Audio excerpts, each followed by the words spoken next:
Welcome to another book review, and this one, my friends, is going to be what we all go through. Whether you're in the arts or not, obviously, yes, that's what he brings up.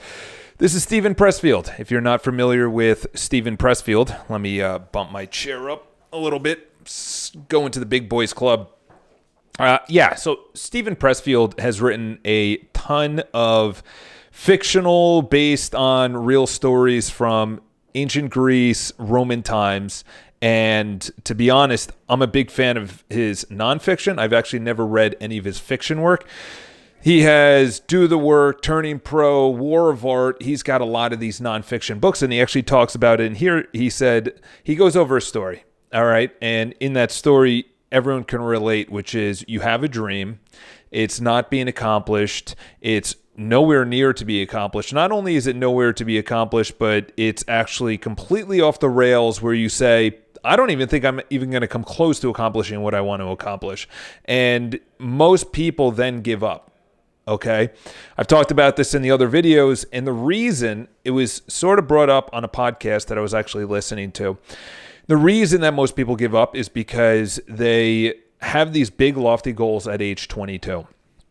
They start going 23, 24. They're sort of seeing a little bit of success, but then they stop and then they get back on track and now they're 25, 26, and then they start, maybe they're dating someone or not dating someone, or money gets tight, or they get lethargic, or they start hitting some failures.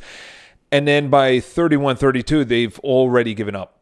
And then when you've already given up, there's two things that happen. The people that have the faith continue. The people that have the faith and are continuing have less competition because everyone else has gotten out of the way. So the most successful people are only really competing against the most successful people. This is in sports.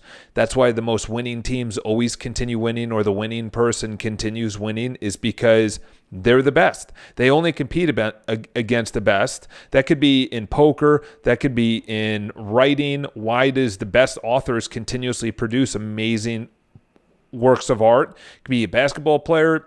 Kobe Bryant just passed away, or not passed away. He just got into a crash. It's like there's only a couple of people in the talk for being the best person of all time.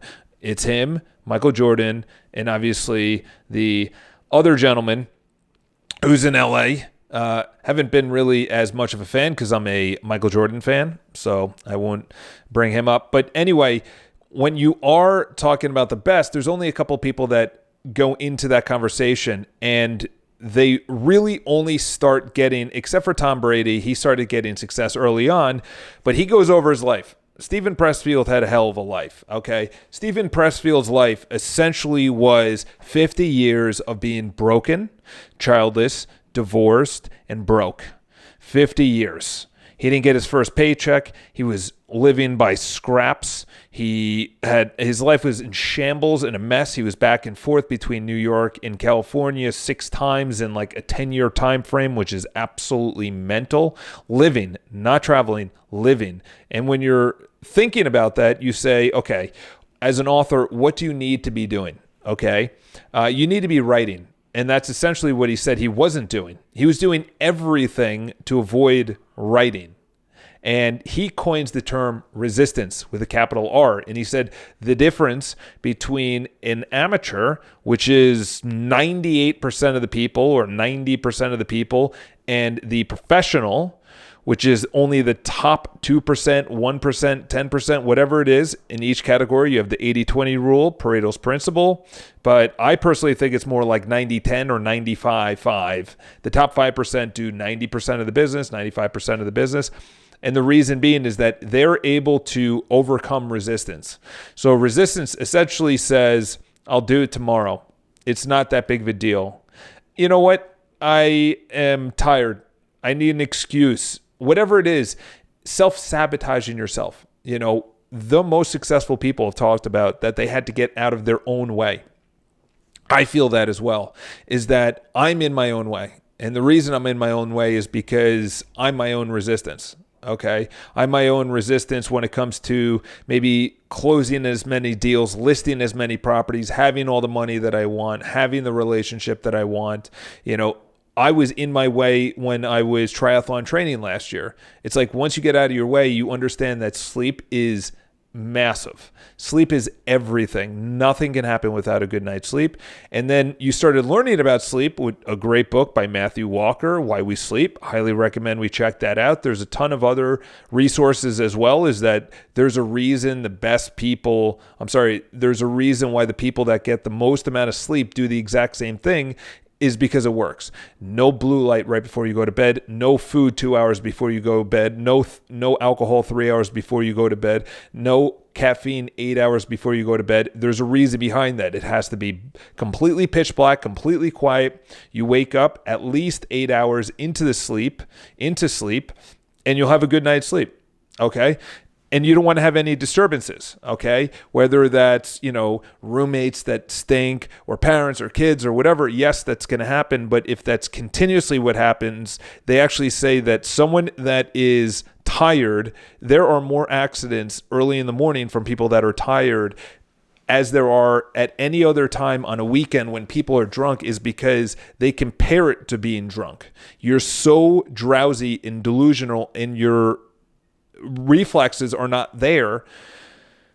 Long story short is that we'll make an excuse on why we're not waking up early. And he calls it resistance. The reason we don't do our creative craft, whether that's writing music or doing photography, or in his case, writing, is because of resistance. Resistance is everywhere. We're never going to get rid of it. It's always going to be there. What's his name? Fonda, before he went out onto Broadway play, as they talk about in the book, is he would throw up. That's the resistance. The resistance not to get out onto stage and perform in a Broadway performance. That's how it is. It's never going to go away. You're just able, the professional is able to actually control and move forward. Understand this is part of the process. So I'm going to go over a couple of my favorite. This is actually the third time I'm going through it, because my resistance 3 years ago was different than it was 2 years ago, and it's different than it is right now. So my resistance 3 years ago was maybe making calls in general. 2 years ago, it was having enough business to stay afloat. And this year, it's getting out of my own way and understanding that business will flow to me if I don't self-sabotage myself and have complete days. I actually say that every single day. I say, thank you for having a complete day. I have complete days, or when I have complete days, that's the time that I feel the best. So here's a couple of quotes. It was just in my recent Instagram post, but I got to tell you, when I'm actually reviewing it here, it's a lot better. Most of us, so this is the definition of resistance. Most of us have two lives: the life we live and the unlived life within us. Between the two stands resistance. We have two lives: the life that we are currently living, the life that is unlived, and between that is resistance. And we all want the life that we imagine, the life that we dream about. And the reason you don't have that is because of a resistance. That's what he coins it as. And that could be fear of failure or anything else. It could be excuses. That could be blame. That could be self-sabotaging. That's just a whole bundle of just the resistance. You're not doing what you should be doing. That's essentially what he's saying. You're just not doing what you need to do. Maybe you do it once, but he says consistently. The professional knows they have to show up every single day, whether they feel like it or not. I actually have a sign on my door, and that's the theme, is execute. The professional executes whether they feel like it or not. The professional executes whether they feel like it or not. All right? And then in February, I'll give you guys a little sneak peek, is that do one more. Do one more. The professional does one more call, one more email, one more ask. That's what a professional does. Professional shows up and they don't have a mess, because if your room is a mess, then your life is a mess. If your closet is a mess, your life is a mess. That's how it works out. And it's not just creative. He has creative on the title, but it's not just creative. Moving on. So essentially, resistance is the voice that's stopping us. Okay, we really want to have an amazing relationship. We really want to have kids. We really want to start a business, but there's resistance behind doing that. And if it takes over, it wins. If it doesn't take over, you become Stephen Pressfield, which is a very successfully published author in fiction and in nonfiction. The amateur believes that they must overcome fear, then do the work. The professional knows that fear can never be overcome. Fear can never be overcome. It will always be there. It's back here. It's in our brainstem. It's millions of years old. You can't relieve yourself of fear. It's impossible. And by the way, you want fear. Fear is what stops you from crossing a street or doing something stupid. It's there for a reason. There's a difference. And I was actually explaining it today, is that there's the winner effect. The winner effect essentially means winner, as in win. You're winning a game. The winner effect, the reason that winners continue winning is because as you're winning, you get a shot of testosterone, which is bold and aggressive, and you start doing things to take more chances, and then you start winning more. And then you get more of this beautiful, just feel-good hormone rushing throughout your body. Think of the time that you won a game, you scored a goal, you made a cold call and it worked out. Whatever the case is, you get this. Why does it feel good? Because you just did something that a lot of people, maybe they have, but they did it unsuccessfully, or you just overcame a fear, or you succeeded in something that you've been thinking about. The opposite is true, is that they actually took saliva samples of 2 football clubs in the World Cup. I forgot what year it was. It might have been 2015, 2014, whenever it was many years ago. And I think it was 2014. And they took before and after the championship game. In other words, the World Championship game of both fans before and after. And the team that won had a huge shot of testosterone, and the team that lost had a huge shot of cortisol. And cortisol is the stress hormone. They didn't even play. They witnessed it. That's how powerful this is. The professional knows that if they cave into resistance, in other words, they make an excuse and they don't do what they need to do, no matter how plausible, it's a snowstorm, I'm tired, I'm hungover, I've been working out for many days in a row, I don't need to do it, whatever. However plausible, they are twice as likely to cave in tomorrow. As they say, the most successful people say that it's fine to miss one day, but do not miss 2. Because then you'll miss 3.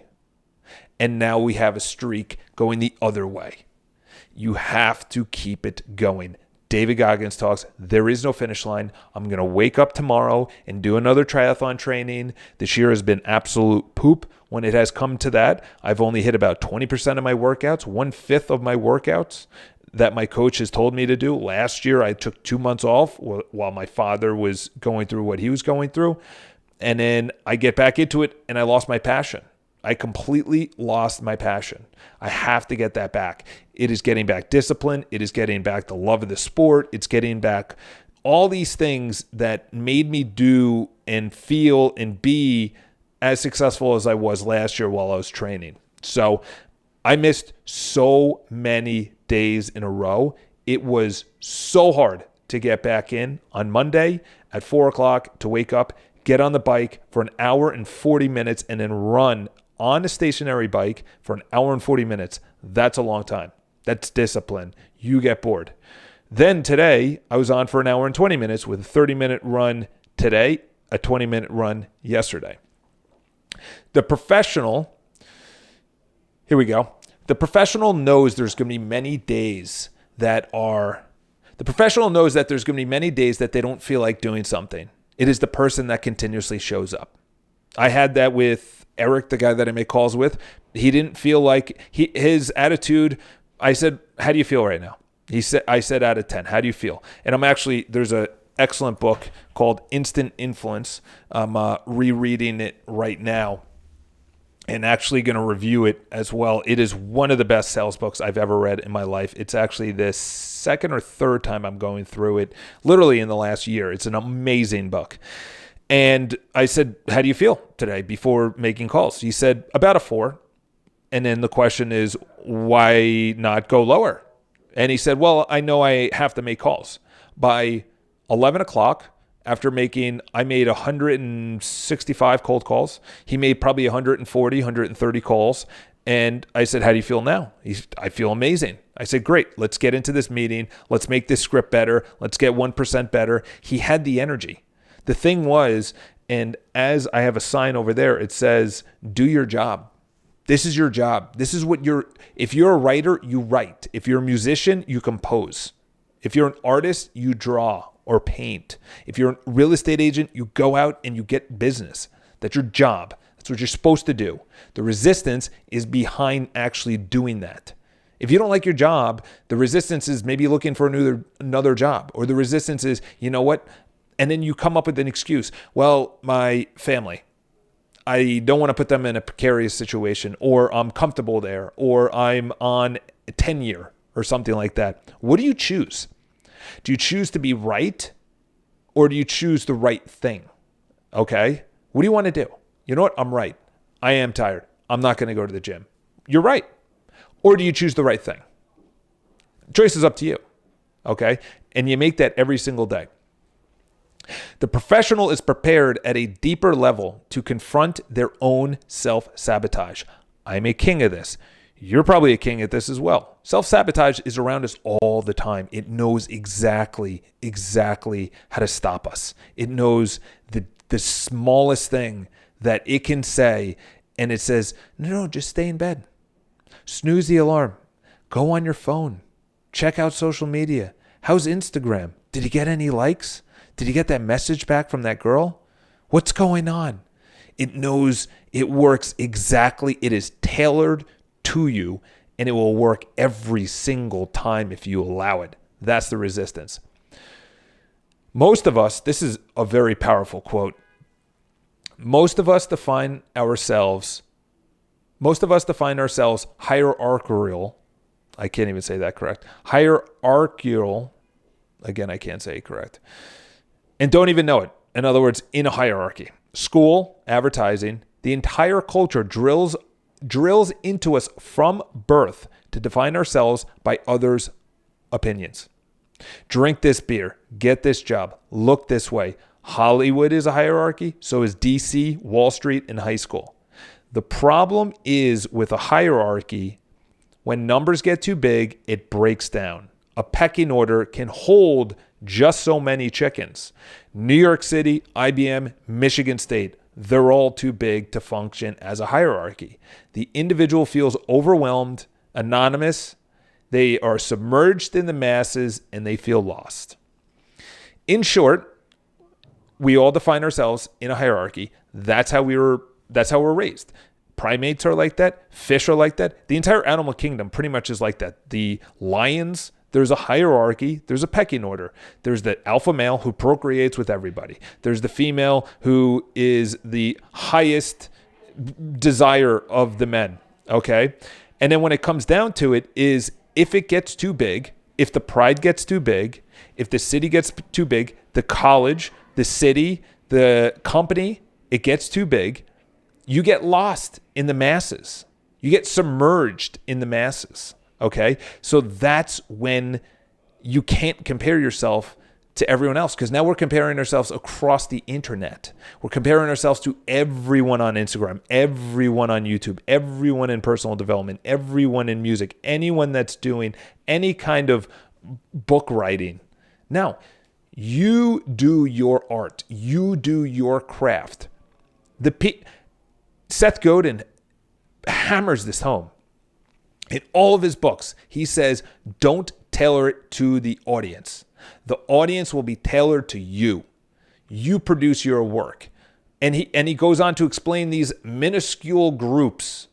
You know, people that meet on Fridays that like to dress up as cows who are married and have children. There's a subgroup or a subculture, whatever the case is. Obviously, that's not the example, but if you go down, there is something for everyone. You tailor your weirdness to yourself for the audience. You don't tailor your stuff to the audience. You tailor your stuff to yourself. So what is the difference between resistance, subconscious programming? So resistance essentially means, have you read Wisdom of Crowds? No, I haven't. Thank you for letting me know on that. I'm going to copy that. So resistance essentially is the fear. Resistance is the reason we're not doing something. It is essentially the resistance of not doing something. It is the pull back into comfort. It is the pull back into ordinary. It is the pull to the standard way of life.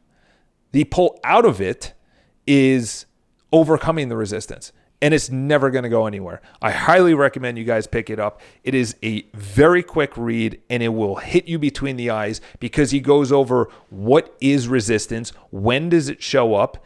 Then he compares the amateur, which doesn't know what to do with resistance, the amateur versus the professional, and then beyond the professional. When you're actually talking about coming through you, your work or your passion coming through you, there's really 3 parts to the book.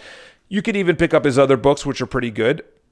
I personally think this is the first one. It's also the best one, Turning Pro, which is also good. I've read that. And his fiction books have great, he talks about the Battle of Thermopylae. Can't even say that word as well. But his fiction books have really good review. Fire at the Gates, I think, is his fiction book. I was going to pick it up but the problem is I have so many nonfiction books that I need to read. So if you guys have any questions, leave in the comments below. Have an amazing day. I'll come back with another book review called